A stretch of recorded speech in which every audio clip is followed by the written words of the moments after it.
एखादी व्यक्ती वर्षभरात 1 लाख रुपये कमावते, पण त्याचा खर्च 2 लाख रुपये झाला तर पहिला प्रश्न काय पडेल? बाकीचे 1 लाख रुपये आणले कुठून? आता हीच गोष्ट भारतीय रेल्वेच्या बाबतीत सुद्धा आहे. दररोज लाखो प्रवासी रेल्वेने प्रवास करतात, हजारो कोटी रुपयांची माल वाहतूक होते आणि रेल्वेच्या कमाईच्या बातम्या सुद्धा आपण वरचेवर ऐकतच असतो. पण तरीही रेल्वेची एकूण कमाई आणि खर्च यामध्ये मोठी तफावत आहे. CAG म्हणजेच नियंत्रक आणि महालेखा परीक्षकांच्या अहवालातून समोर आलेल्या आकडेवारीनुसार 2024-25 मध्ये भारतीय रेल्वेचा एकूण खर्च तब्बल 5,32,000 कोटी रुपयांपेक्षा जास्त होता आणि त्याच काळात रेल्वेची एकूण कमाई होती 2,65,000 कोटी, म्हणजे कमाईच्या जवळपास दुप्पट खर्च. मग प्रश्न अगदी स्वाभाविक आहे, रेल्वे चालते तरी कशी? हा एवढा पैसा येतो कुठून आणि रेल्वे खरंच तोट्यात आहे का? याच प्रश्नांची उत्तरं जाणून घेऊयात आजच्या या व्हिडिओमध्ये. नमस्कार, मी श्रुती पाटील आणि तुम्ही पाहतात लगाव बत्ती. सगळ्यात आधी भारतीय रेल्वेची कमाई नेमकी कुठून होते हे समजावून घेऊया. आपल्याला रेल्वे म्हटलं की सर्वात आधी आठवतं ते ट्रेनचं तिकीट, पण प्रत्यक्षात प्रवाशांच्या तिकिटातून होणारी कमाईतून रेल्वेचा खर्च चालत नाही. खरं तर फक्त तिकिटातून हा खर्च भागणारच नाही. 2024-25 मध्ये प्रवाशांच्या तिकिटातून रेल्वेला सुमारे 75,367 कोटी रुपये मिळाले, तर माल वाहतुकीतून रेल्वेने तब्बल 1,71,000 कोटी रुपयांपेक्षा जास्त कमाई केली. म्हणजेच रेल्वेच्या कमाईत माल वाहतुकीचा वाटा हा सर्वात जास्त आहे. विशेषतः कोळशाची वाहतूक हा रेल्वेसाठी मोठा महसुली स्रोत आहे. याशिवाय केटरिंग, जाहिराती, भाडे, पार्सल, पोस्ट आणि इतर सेवांमधून रेल्वेला पैसे मिळतात. म्हणजे रेल्वेची कमाई फक्त आपल्या तिकिटाच्या पैशांवर अवलंबून नाहीये. पण तरीही खर्च एवढा मोठा का? यासाठी रेल्वेचं स्वरूप समजावून घ्यावं लागेल. भारतीय रेल्वे ही एखादी खाजगी कंपनी नाहीये जिचं एकमेव उद्दिष्ट नफा कमावणं आहे. रेल्वे ही देशातील अत्यंत महत्त्वाची सार्वजनिक सेवा आहे. त्यामुळे प्रवास सामान्य नागरिकांना परवडावेत यासाठी तिकिटाचे दर तुलनेनं कमी ठेवले आहेत. सोप्या भाषेत सांगायचं तर एखाद्या प्रवाशासाठी प्रत्यक्षात जितका खर्च लागतो त्यापेक्षा कमी पैसे तिकिटासाठी आकारले जातात. आता रेल्वेचा सर्वात जास्त खर्च कुठं होतो? तर रेल्वेचं काम म्हणजे फक्त ट्रेन चालवणं नाहीये. हजारो किलोमीटर लांबचे ट्रॅक, स्टेशन्स, पूल, सिग्नल, वीज व्यवस्था, इंजिन, डबे, देखभाल, सुरक्षा व्यवस्था, कर्मचाऱ्यांचे पगार, निवृत्त कर्मचाऱ्यांची पेन्शन, या सगळ्याचा खर्च रेल्वेला करावा लागतो. CAGच्या अहवालानुसार रेल्वेच्या खर्चाचा मोठा हिस्सा कर्मचाऱ्यांचे वेतन, पेन्शन आणि लीजवर घेतलेल्या सेवांवर खर्च होतो. म्हणजेच आपण ट्रेनमध्ये बसतो तेव्हा फक्त त्या ट्रेनच्या विजेचा खर्च आपण देत नाही, त्या ट्रेनच्या मागे एक प्रचंड मोठी यंत्रणा काम करत असते आणि ही यंत्रणा चालवण्यासाठी दररोज मोठ्या प्रमाणावर पैसा लागतो.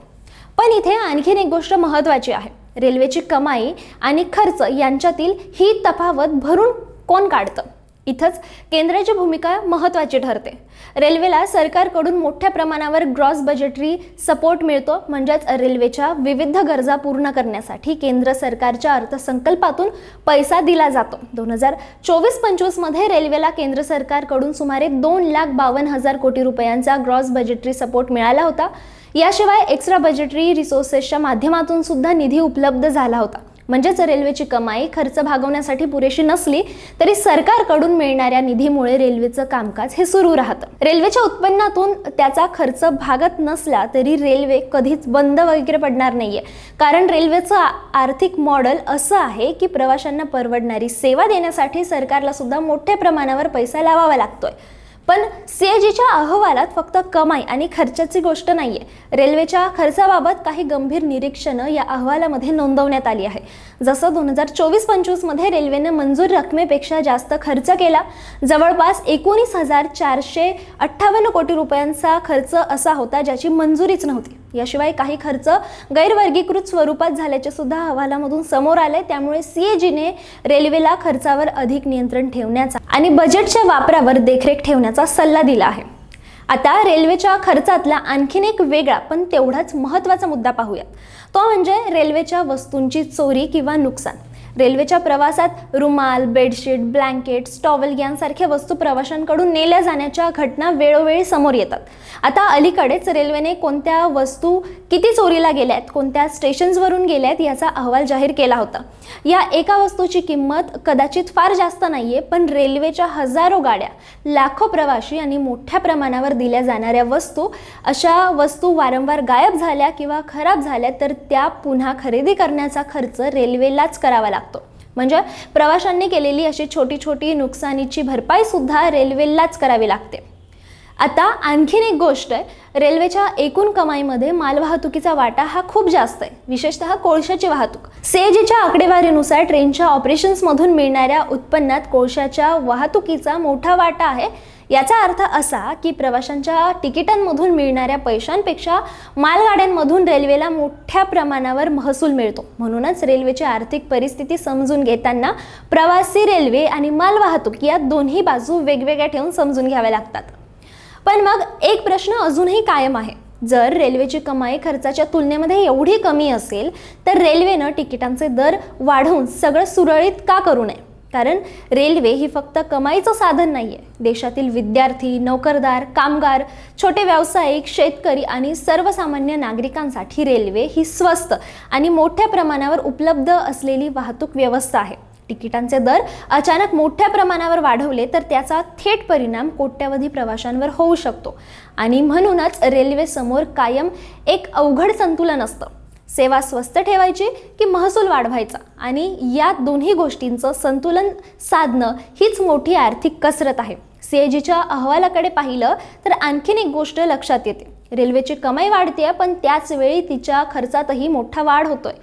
2023-24च्या तुलनेनं 24-25 मध्ये रेल्वेच्या एकूण खर्चात वाढ झाली आहे. महसूल खर्चही वाढला आहे आणि रेल्वेच्या कामकाजासाठी लागणारा खर्च सुद्धा वाढत गेला आहे. म्हणून भविष्यात रेल्वेला केवळ सरकारकडून अधिकाधिक पैसा मिळवण्यावर अवलंबून राहून चालणार नाही.